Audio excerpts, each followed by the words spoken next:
अस्सलाम वालेकुम एवरीवन। आज जो रेसिपी मैं लेकर आई हूँ वो है फ़िश के सालन की। बहुत ही ज़बरदस्त और बहुत ही ज़्यादा टेस्टी रेसिपी है ये। आप देख सकते हैं कि ये मसाले में बिल्कुल भी मिक्स नहीं हुई। बहुत ही इजी सी रेसिपी है। चलें तो फिर स्टार्ट करते हैं। सबसे पहले मैंने फ़िश ली थी। फ़िश को मैंने नमक और हल्दी लगा के अच्छी तरह से वॉश कर लिया था और उसके बाद मैंने नेशनल का फ़िश मसाला लिया और वो इसमें शामिल कर देंगे। साथ ही मैं इसके अंदर थोड़ी सी मिकदार में दही शामिल करूंगी। इन दोनों चीज़ों को हाथों की मदद से अच्छी तरह से फ़िश के ऊपर लगा देंगे। याद रहे मैंने नेशनल मसाले का जो पूरा एक पैकेट मिलता है वो पूरा इसमें शामिल नहीं किया। आप देख सकते हैं फ़िश के ऊपर मसाला लग चुका है। अब हम इसे कम से कम 2 से 3 घंटों के लिए स्टे देंगे। अगर आप 24 घंटे के लिए स्टे देना चाहें तो वो बेस्ट है। मैंने 3 घंटे के लिए स्टे दिया था। आप देख सकते हैं फ़िश अब इस शक्ल में आ चुकी है। फ्राई पैन लेंगे, उसके अंदर ऑयल शामिल कर देंगे। ऑयल जब अच्छी तरह से गर्म हो जाएगा तो उसके बाद हम इसके अंदर फ़िश शामिल कर देंगे। फ़िश के वो पीसेस शामिल करेंगे जिनके ऊपर हमने मसाला लगा कर रखा हुआ था। फ़िश के पीसेस शामिल करने के 1 मिनट बाद हम इसकी आंच को लो कर देंगे।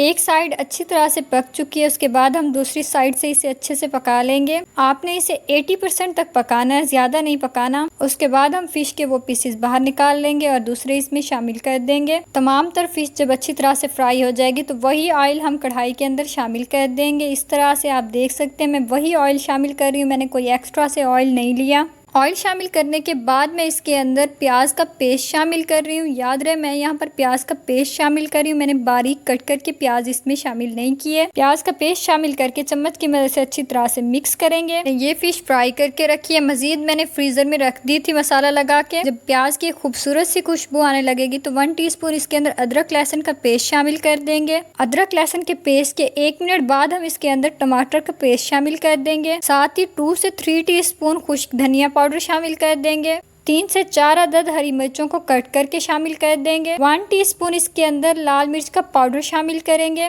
1 टीस्पून इसके अंदर कुटी हुई लाल मिर्च शामिल कर देंगे। 1 टीस्पून इसके अंदर नमक शामिल कर देंगे। सारे मसाले शामिल करके चम्मच की मदद से अच्छी तरह से मिक्स करेंगे। जब मसाला अच्छी तरह से फ्राई हो जाएगा तो उसके बाद हम इसके अंदर थोड़ी सी मिकदार में दही शामिल करके चम्मच की मदद से अच्छी तरह से मिक्स करेंगे और साथ ही हमने दही शामिल करने के फिश भी इसमें शामिल कर देंगे। जो फिश हमने फ्राई करके रखी थी वो इसमें शामिल कर देंगे और इस तरह से चम्मच की मदद से इसे तमाम तर मसाले में डबो देंगे। इस पॉइंट पे हम इसके अंदर चम्मच ज्यादा नहीं हिलाएंगे, आंच को लो कर देंगे। 10 से 15 मिनट के लिए इसे अच्छी तरह से दम देंगे। 10 से 15 मिनट बाद जब दम उतारेंगे तो आप देख सकते हैं फिश जो हमारी है वो इस शक्ल में आ चुकी है। अब हम इसके अंदर हल्का हल्का सा चम्मच की मदद से मिक्स करेंगे इसे। इस पॉइंट पे भी आपने चम्मच को ज्यादा नहीं मिक्स करना, हल्का हल्का सा मिक्स करना है। फिश का बहुत ही टेस्टी सा सालन हो चुका है तैयार। अब हम इसे डिश आउट कर लेंगे। आप देख सकते हैं कितना खूबसूरत सा ये फिश का सालन बना है। आप एक बार इसे ज़रूर ट्राई करें। फ्राई की हुई फिश तो आप भूल जाएंगे जब इसे ट्राई करेंगे।